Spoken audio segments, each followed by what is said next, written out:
It will not come as a surprise to any of you to know that my first really poor grade in school was in handwriting. All right, so what I want to do now for a second is just talk about the equivalencies between the different bases that we've talked about. So we have a base 2, base 10, and base 16. Okay, so let's start with the one we know best. Let's start with base 10.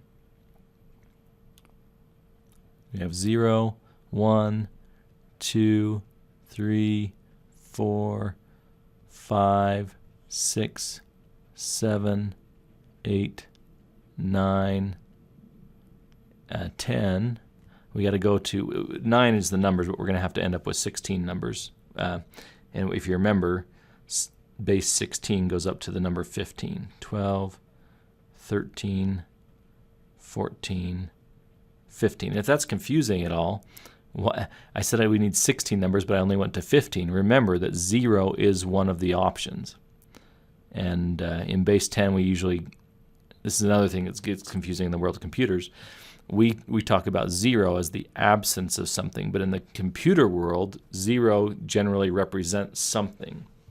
And so, anyway, we'll make that connection. So in base 2, again, we have a 0 just like we did in base 10, and then we have a 1, but when we get here, we have to shift out and go to the next number. So we have a 1, 0, and then a 1, 1, and then a 1, then a 1, 0, 0, and then a 1, 0, 1, 1, 1, 0. And I'm not doing any conversion here, I'm just counting. Now I've done a 1 and a 1 there, now I'm going to add 1 onto that, and I get a 1, 1, 1, and then I go 1, 0, 0, 0, 1, 0, 0, 1. I put a 1s in the 1s place. 1, 0, 1, 0, 1, 0, 1, 1, 1, 0, and you can play this game at home, by the way, if you want to, too. 1, 1, 0, 0, sorry, messed up there. 1, 1, 0, 1, 1, 1, 1, 0, and 1, 1, 1, 1. Okay, so that is the equivalencies between those different bases. And if we want to, usually the way we write out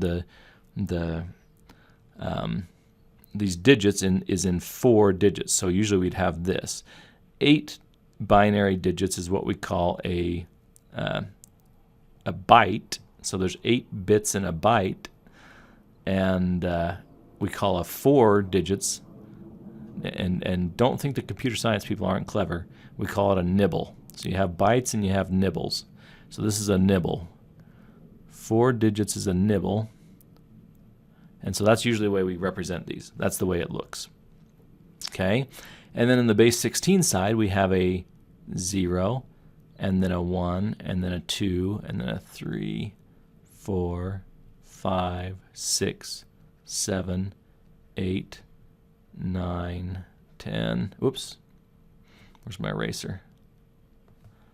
Let's see if I can do this.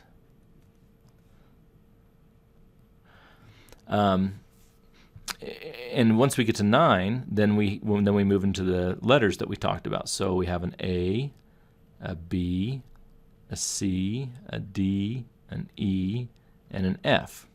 And all of these things are equivalent. So this is equivalent to that. This is equivalent to that. And so what I would suggest is that you take and do this. So the same exercise that I just did. Go through and do that same exercise without watching. So stop this video, go do it on your own, see if you can do it, okay, to get these all out. Because what's going to happen is, just like my son right now, he's in 1st grade, and he's working on just some math that basically you just end up memorizing. When I say 8 plus 7, we do that quickly in our head. Well, we don't even do it quickly in our head, sorry. What I mean is we know the answer to that. There was no math done. We have just memorized that 8 plus 7 is 15. We're not saying, okay, 8 and then 9, 10, 11, 12. We're not doing anything with our fingers. There is some math we do quickly in our head. If I say 23 plus 15, you can do that quickly in your head. But there are some numbers that you just memorize. You know a 6 plus 3 is 9 without actually going in and doing anything with your fingers. It'll be much easier for you if you know that an F is 1111 and then an A is 1010. And I promise you, you know that part of the matrix where he's like looking at the screen, the ones and zeros are flowing down through the screen, and he says, you know, something about, you know, watching the matrix, and he says, yeah,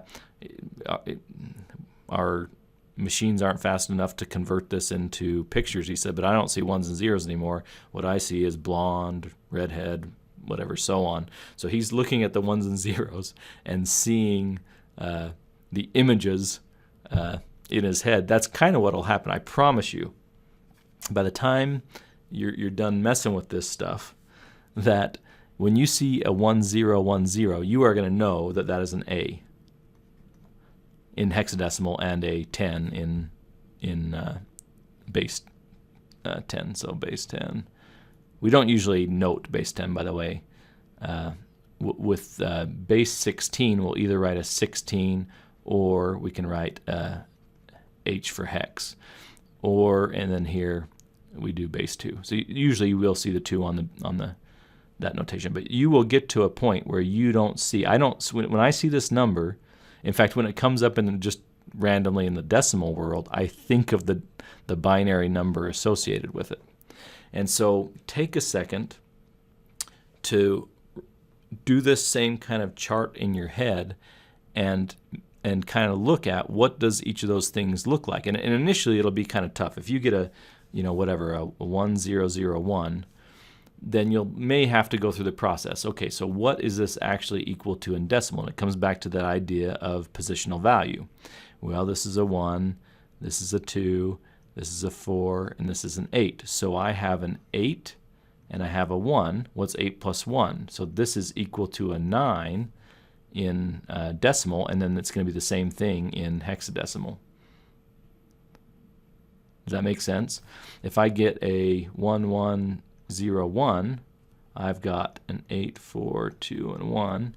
So I've got an 8 plus a 4, so that's 12, plus a 1 is a 13, so that's 13 in base 10, which is the same thing as what?